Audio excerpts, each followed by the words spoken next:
ملزم اندر آیا اس کی بڑی کلیئرلی فوٹیج، بڑا کلیئرلی ویڈیو، تقریباً وہ 1 گھنٹہ 47 منٹ وہ اندر اس لان میں رہا. پھر اس نے کرالنگ کی، آگے جا رہا تھا. سامنے کرنل صاحب کا گھر ہے، پیچھے ان کا ہاسٹل ہے. اب 12:15 کے اوپر 20 منٹ کے اوپر اس کو گولی لگ گئی. اس کو وہاں سے اس کی جو روم میٹس تھیں انہوں نے اپنی جا کے ہاسٹل میڈم کو بتایا، لیکن اس نے ان بچیوں کو بولا یہ پولیس کیس ہے. اس بچی کو اس کی روم میٹس نے ایمبولینس بلائی اور بلا کے اور اس ہسپتال میں اس کو فارورڈ کیا، اور ہسپتال پہنچتے ہی اس کی ڈیتھ ہو چکی. ان کے میاں جو ہیں وہ آرمی میں کرنل ریٹائرڈ ہیں، جو وارڈن تھی. اس کا ایک بیٹا ہے جو کوئی وہ آرمی میں میجر ہے منگلا کے اندر، اور ایک بیٹا کوئی ایئر فورس کے اندر ہے. روم میں اندھیرا تھا. ایمان فریش ایئر لینے کے جیسی باہر نکل رہی تھی تو باہر وہ ایکیوزڈ کھڑا تھا، وہ چہرہ ڈھانپے سارا کچھ. ایکیوزڈ کے پاس پسٹل تھا جس نے باقی لڑکیوں کو اس نے خاموش بھی کروایا، خاموش رہنے کا اشارہ بھی کیا. لیکن ایمان شور کر رہی تھی. ایمان کی بیک سائڈ اس پہ تھی، وہ ایمان کی بیک سائڈ پہ کھڑا تھا. 2-2.5 فٹ کا گیپ تھا، اس سے اس نے شوٹ کر دیا، اور جو اس کی بیک بون پہ رائٹ سائڈ پہ تھوڑی ہٹ کی، اور وہ انٹرنل بلیڈنگ ہونے سے بس وہ ڈیتھ کر گئی موقع پہ. ایمان کا بھائی ہوں میں، ایمان افروز، جو کہ جس کا 19 اپریل کو مرڈر ہوا ہے G10 کائنات ہاسٹل میں. تو میں اس کا بھائی ہوں. زید خان نام ہے میرا. ہم مانسرا سے ایکچولی بلانگ کرتے ہیں اور مڈل کلاس فیملی ہے. تو اس رات کو تقریباً 2 بجے کے قریب 2:20 پہ ہمیں کال آتی ہے. دوسری بہن کو کال آئی ہے کہ آپ کی بہن کی طبیعت خراب ہے، آپ اسلام آباد پہنچیں، جو کہ اس کی روم میٹ نے کی ہے. پھر تھوڑا ٹائم بعد اس کو ہمیں کال آئی کہ بھائی اس کو گولی لگ گئی ہے تو آپ ذرا جلدی پہنچیں. اسی دوران بس اسی 5-10 منٹ میں دوبارہ اس سے ایک کال آتی ہے کہ بھائی پولیس والے کسی نے کی ہے، کہ بھائی وہ ہمارے بابا کا نام پوچھتے ہیں کہ آپ کے بابا کا نام، ساتھ ہی بتاتے ہیں کہ سوری ہم آپ کی بہن کو بچا نہیں سکے. تو بس یہ سینیریو تھا سارا. تو رات کو میں پہنچا تقریباً صبح 4 بجے تھے، 4-4:30 بجے کے ٹائم پہ میں اسلام آباد پہنچا. تو پھر باقی آگے جو پروسیس تھا، پمز میں اس کی ڈیڈ باڈی تھی، تو پھر وہ میں نے اس کو ریسیو کیا. کچھ دن کو پوسٹ مارٹم ہوا اور پھر میں اس کو لے کے چلا گیا تھا گھر. باقی پولیس کا کوئی تعاون ہمارے ساتھ ابھی تک کچھ بھی نہیں ہے. کوئی بول رہا ہے جی بھائی ہم بہت زیادہ قریب ہیں، ایکیوز کے بہت زیادہ قریب ہیں، ہم انفارمیشن لے لیے، ہم ان کو شیئر نہیں کر سکتے آپ کے ساتھ. لیکن آئی او کے ساتھ اور جتنے دوسرے باقی لوگ ہیں ان کے ساتھ جو میری ابھی بھی بات ہوئی ہے تو وہ یہی کہہ رہے ہیں کہ بھائی ہمارے پاس آپ کے ساتھ شیئر کرنے کے لیے کچھ بھی نہیں ہے. کوئی ایسی سچ نیوز نہیں ہے کہ جو ہم آپ کے ساتھ شیئر کر سکیں. ہماری انویسٹیگیشن جو ہے وہ سٹک ہے ابھی تک، وہ کسی جگہ سے ہل نہیں رہی. کوئی گولڑا والی سائڈ پہ کہہ رہے ہیں، یا جو بھی ہے وہ کہتے ہیں کہ ہم اس جگہ پہ سٹک ہیں، ادھر سے آگے کیمراز کام نہیں کر رہے. اور CCTV آپ لوگوں نے دیکھی ہے، CCTV میں بندے کا فیس کلیئر ہے. بندے کو ڈھونڈنا آسان ہے، نادرا سے آپ اس کو، اس کے فنگر پرنٹس تھے، کلیئر فنگر پرنٹس ہے، ہر چیز ہے پولیس کے پاس. لیکن پولیس سر یہ ہماری بیڈ لک سمجھیں یا ہمارے اداروں کی نااہلی سمجھیں، یہ جو سیف سٹی اسلام آباد کو بنایا ہوا ہے سر، وہ کوئی کیمرہ کام نہیں کر رہا. پولیس کے مطابق وہ کوئی کیمرہ کام نہیں کر رہا. بارش ہوتی ہے یا بارش میں کیا سیف سٹی ختم ہو جاتا ہے؟ تو بارش کے وہ پولیس ہی کہہ رہی ہے کہ سر اس رات کو بارش تھی اور ہمارے کیمرے کام نہیں کر رہے تھے. تو پورے اسلام آباد کے کیمرے کام نہیں کر رہے تھے. یہ تو ان کے سیف سٹی کے اوپر ایک سوالیہ نشان ہے سر. روم میں اندھیرا تھا. روم ایمان جیسے ہی کوئی باہر بارش ہو رہی تھی فریش ایئر لینے کے لیے، جو اس کی روم میٹس ہیں ان کے مطابق کہ بھائی ایمان فریش ایئر لینے کے لیے جیسے ہی باہر نکل رہی تھی تو باہر وہ ایکیوزڈ کھڑا تھا، وہ چہرہ ڈھانپے سارا کچھ. تو وہ ڈر کے اندر بھاگی، چیخ رہی تھی، چلا رہی تھی. ایمان کی بیک سائڈ اس ایکیوزڈ کی طرف تھی، باقی لڑکیاں اس کے سامنے تھیں.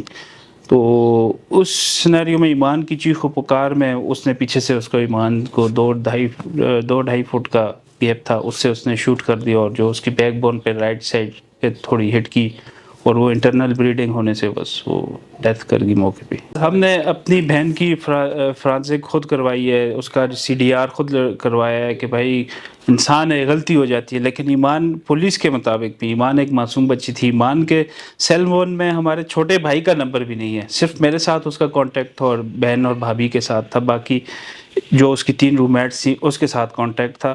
باقی پولیس سے بھی آپ ڈیٹا اس کا لے سکتے ہیں، اس کی CDR میں آپ کے ساتھ شیئر کر لوں گا. اس کے ساتھ کسی کے ساتھ کوئی کانٹیکٹ کچھ بھی نہیں تھا. یہ رینڈم جیسے ایک سنیچنگ یا رابری ہوتی ہے، یہ وہ سین تھا جس میں وہ اس کے ایمان کے چیخ و پکار اور شور شرابے سے وہ اس نے اس کو فائر کر دیا، شوٹ کر دیا۔ ایکیوزڈ کے پاس پسٹل تھا جس نے اس باقی لڑکیوں کو اس نے خاموش بھی کروایا، خاموش رہنے کا اشارہ بھی کیا، لیکن ایمان شور کر رہی تھی، ایمان کی بیک سائڈ اس پہ تھی، وہ ایمان کی بیک سائڈ پہ کھڑا تھا، جس کی وجہ سے ایمان کو اس نے شوٹ کر دیا۔ ایمان اس کو دیکھ نہ سکی کہ وہ اس کا اشارہ کیا تھا، وہ باقی لڑکیاں چپ ہو گئیں، اس نے اس کو شوٹ کر دیا۔ ہاسٹل آنر جو ہیں، وارڈن جو ہیں، ان کو شامل تفتیش نہیں کیا جا رہا ابھی تک، وہ شاید با اثر اسلام آباد میں، تو ان کو کوئی بھی ابھی تک نہ ان کی فرانسک کی ان کے سیل فونز، نہ اور کچھ، نہ ان کا سی ڈی آر نکالا ہے، کچھ بھی نہیں نکالا۔ جو آئی او کے پاس میں نے انویسٹیگیشن فائل پڑھی ہے، اس میں ہر ایک بندے کا ڈیٹا ہے، میرا بھی ڈیٹا ہے، ہر ایک بندے کا ڈیٹا ہے، لیکن ہاسٹل آنر جو ہے منازع کوثر، ان کا کوئی ڈیٹا کچھ بھی نہیں ہے۔ انہوں نے آنر کے خلاف کوئی ایکشن نہیں ابھی تک نہیں لیا، اور آنر میں نے سنا ہے کہ وہ تو چلی گئی، حج پہ چلی گئی ہے۔ آپ کیسے ایک کیس، آپ کے گھر میں مرڈر ہوا ہے اور آپ ایک بندے کو اجازت دے دیں حج پہ جانے کی؟ تو باقی لڑکیوں کو انہوں نے اسلام آباد میں ابھی تک باؤنڈ رکھا ہے کہ آپ اسلام آباد سے باہر نہیں جا سکتی، لیکن آنر چلی گئی ہے حج پہ۔ عمیر خان سواتی میرا نام ہے جی۔ ایمان فیروز میری بھانجی ہے، میں اس کا ماموں ہوں۔ اصل میں لاسٹ ٹائم جب یہ میرے ساتھ آئیں، تقریباً مرڈر سے 20 دن پہلے میرے ساتھ ہی آئی تھی یہاں پہ، ان کو ہاسٹل چھوڑا۔ جیسے ہم نے ہاسٹل چھوڑا، اور ہاسٹل چھوڑنے کے بعد میں تقریباً 15 دن کے بعد واپس گیا، رات کو مجھے تقریباً 1:30 بجے کال آئی کہ ایمان فیروز کو گولی لگ گئی ہے۔ میں اور اس کا بھائی زید خان، ہم دونوں اٹھے، وہاں سے اسلام آباد پہنچے، ہم لوگ پیمز ہاسپٹل گئے، وہاں پہ اس کی ڈیڈ باڈی پڑی ہوئی تھی، آن دا اسپاٹ اس کی ڈیتھ ہو چکی تھی۔ 12:15 پہ گولی لگی، ملزم اندر آیا، اس کی بڑی کلیئرلی فوٹیج، بڑا کلیئرلی ویڈیو، تقریباً وہ 1 گھنٹہ 47 منٹ وہ اندر اس لان میں رہا، جس لان میں یہ ان کے روم بھی ہیں، باہر آگے چھوٹا سا لان ہے، اس لان میں وہ بندہ گھومتا رہا، پتہ نہیں وہ کسی کی راکی کہہ رہا تھا، کیا کہہ رہا تھا، اس کا کچھ سمجھ نہیں آ رہی تھی۔ پھر اس نے کرالنگ کی، آگے جا رہا تھا، سامنے کرنل صاحب کا گھر ہے، پیچھے ان کا ہاسٹل ہے۔ اب 12:15 کے اوپر 20 منٹ کے اوپر اس کو گولی لگ گئی۔ اس کو وہاں سے اس کی جو روم میٹس تھیں، انہوں نے اپنی جا کے ہاسٹل میڈم کو بتایا، ہاسٹل وارڈن ہے جو، اس کو بتایا، وہ بتانے کے 20 سے 25 منٹ کے بعد ان کے روم میں آئی ہیں۔ اتنی نیگلیجنسی ہے اس کی۔ اور اس کے بعد جیسے ہی وہ اس کے روم میں آئی ہیں تو بچی کی ڈیتھ ابھی ہوئی نہیں تھی، اس کے اندر جان تھی، لیکن اس نے ان بچیوں کو بولا یہ اب پولیس کیس ہے، اب اس کو ہم پولیس دیکھے گی، ہم لوگ اس کو ابھی کچھ بھی چھیڑ نہیں کر سکتے اس کے ساتھ۔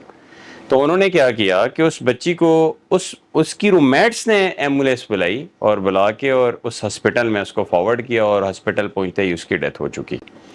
ہم لوگ اس کے بعد واپس آئے، تیسرے دن ماتم کے تیسرے دن اس کی ایک تو جو میڈم تھی اس کی کوئی بھی ہمیں کالز نہیں آئی، کوئی تعزیت کے لیے، کوئی کچھ بھی نہیں۔ اس کی یونیورسٹی فیلو آئے ہیں، اس کے سارے لوگ آئے تعزیت کی، لیکن بہرحال چلیں چھوڑیں، وہ تو ایک الگ بات ہے، لیکن انہوں نے کچھ بھی نہ بولا نہ پوچھا۔ یہ بات ضرور بولی تیسرے دن کہ آپ ان کا سامان اٹھا کے لے جائیں یہاں سے۔ تو ہمیں اس پہ بھی دکھ ہوا، ہم نے کہا جی سامان بھی لے جائیں گے۔ پھر اس کے بعد اس کو انٹروگیشنز میں پولیس نہیں لا رہی، جو ہاسٹل کی وارڈن ہیں اس کو انٹروگیشنز میں نہیں لا رہی، بقول ان کے کہ یہ کوئی سابقہ کرنل ریٹائرڈ ہیں، اس کے ہسبینڈ ان کے میاں جو ہیں وہ آرمی میں کرنل ریٹائرڈ ہیں، جو وارڈن تھی اس کا ایک بیٹا ہے جو کوئی وہ آرمی میں میجر ہے منگلا کے اندر، اور ایک بیٹا کوئی ایئر فورس کے اندر ہے۔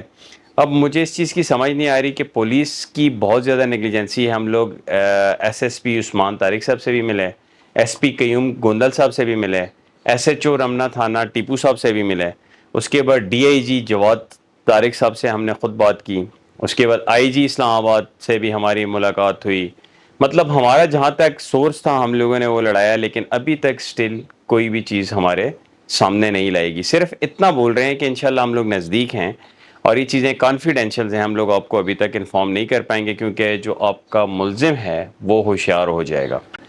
تو ابھی تک ہمارے سامنے کوئی بھی چیز نہیں لائے گی جی۔ ہمارے ساتھ تو بالکل سراسر ناانصافی ہے، نہ انہوں نے ہمیں کوئی ہمارے ملزم کا کوئی کیوں بتایا کہ بھائی وہ اس سائیڈ پہ گیا، اس سائیڈ پہ نہیں ہے۔ ان کو صرف یہی ہے کہ وہ گرین بیلٹ جو ہے اس کے بعد وہ ملزم غائب ہو جاتا ہے، اس کے بعد ان کے پاس کوئی ایویڈنس نہیں ہے۔ اور سیف سٹی کیمراز کا یہ کہہ رہے ہیں کہ جو اس کی پکچرز آ بھی رہی ہیں تو وہ بلر آ رہی ہیں بارش کی وجہ سے، لیکن جو اندر ہاسٹل کے اندر جو کیمرے جو لگے ہوئے ہیں اس میں اس بندے کی پکچرز بہت کلیئر، اس کے فنگر پرنٹ انہوں نے لیے ہوئے ہیں, وہ انہوں نے ابھی تک نادرا کو بھجوائے ہیں, ان کی طرف سے رسپانس ہے فنگر پرنٹ جو ہیں وہ مس میچ ہیں. ان کے کمرے میں 5 لڑکیاں ہیں ٹوٹل, یہ ان کے ساتھ ایک کمرہ اور تھا اس میں بھی 5 لڑکیاں تھیں, اس کے ساتھ ہی 2 سیکیورٹی گارڈ تھے. ہاسٹل جو ہے نا اس کے اوپر وہ کانٹے دار لگی ہوئی ہے جو گیٹ ہے, اس گیٹ کے ساتھ ایک جگہ ہے چھوٹی سی, اس پہ کانٹے دار نہیں ہے. وہ ملزم بقول ہم لوگوں کے ان بندوں کے بھی, اور ہم لوگوں نے ویڈیوز جو دیکھی ہیں اس میں بھی وہ اس دیوار کو پھلانگ کے نیچے آتا ہے, اس کے بعد 47 منٹ ادھر ہی دیکھتا ہے. اب ہوتا ہی ہوا ہے کہ اس دن جو تھا وہ بارش تھی, کچھ بچی ایک باہر نکلی, اس نے سیلفیز وغیرہ لی, اس نے کچھ ویڈیوز وغیرہ بنائی. اس ٹائم وہ بندہ اندر تھا لیکن وہ گاڑی ایک کھڑی اس گاڑی کے ساتھ لیٹ چکا تھا, اور اس کو 10 سے 15 منٹ اس کو دیکھتا رہا, واچ کرتا رہا وہ بندہ. وہ اندر گئی, بقول مانو کے جو فرینڈس تھیں ان سے ہم نے پوچھا کہ کیا واقعہ, وہ اندر تو ظاہر سی بات ہے کیمرز نہیں ہیں. انہوں نے کہا جی ہم اس کا کوئی طبیعت خراب ہو رہی تھی, یہ پریشان تھی. اچھا اس میں یہ تھا کہ وہ اندر جیسے ہی گئیں تو اس کو مانو کو اس نے بولا کہ بھائی آپ باہر آ جاؤ, موسم تو بہت اچھا ہے. جیسے ہی مانو باہر آئی تو وہ بندہ اڑ گیا. مانو کے ساتھ اس کی فرینڈز بھی تھیں. اب ہوا یوں کہ جیسے ہی وہ اندر آئے اور اس کی شور شرابے سے مانو کو اس نے ہٹ کیا. واللہ عالم اس نے کیسے ہٹ کیا, کیوں ہٹ کیا, حالانکہ ان کی کوئی دشمنی نہیں تھی ہماری کسی سے, نہ کوئی دشمنی ہے, نہ کوئی رشتے کا کوئی معاملہ ہے, نہ کوئی فیملیز کا کوئی اس طرح کا ایشو ہے, ہمارا اس طرح کا کوئی بھی نہیں ہے. بس اس کو فائر کر کے اور وہ واپس اسی جگہ سے نکل گیا. اور جب فائر کیا تو اس کی جو فرینڈز تھیں اس کو بھی, اور ہاسٹل کے سیکورٹی گارڈز کو بھی, اور جو ہاسٹل کی وارڈن, کسی کو بھی فائر کی آواز نہیں آئی. مطلب کہ اس کے پسٹل کے آگے سائلنسر تھا, اس کی آواز نہیں ہے. اور وہ پراپر کسی مشن سے آیا تھا, بس انجانے میں کہیں اس نے ایمان فیروز کو ہٹ کر دیا اور اس کے بعد وہ نکل گیا. ابھی تک اس کا کوئی سراغ نہیں مل پا رہا ہم لوگوں کو. اس طرح کا تو نہ پولیس کو کچھ ملا ہے, انہوں نے ہم سے ویریفیکیشن صرف اس کے پاسورڈ کی ہم نے اس کا پاسورڈ بڑا اوپنلی بتایا. نہ اس کی فرینڈز کا ملا ہے جو اس کے روم میٹس تھیں, مطلب اندر روم میں جو اس کی روم میٹس تھیں ان سے بھی کوئی ایسے کلیو نہیں نکلا, نہ ہی اس کے فون سے کوئی ایسے کلیو نکلا ہے, نہ جیو فرانزکس میں کوئی چیز آئی ہیں.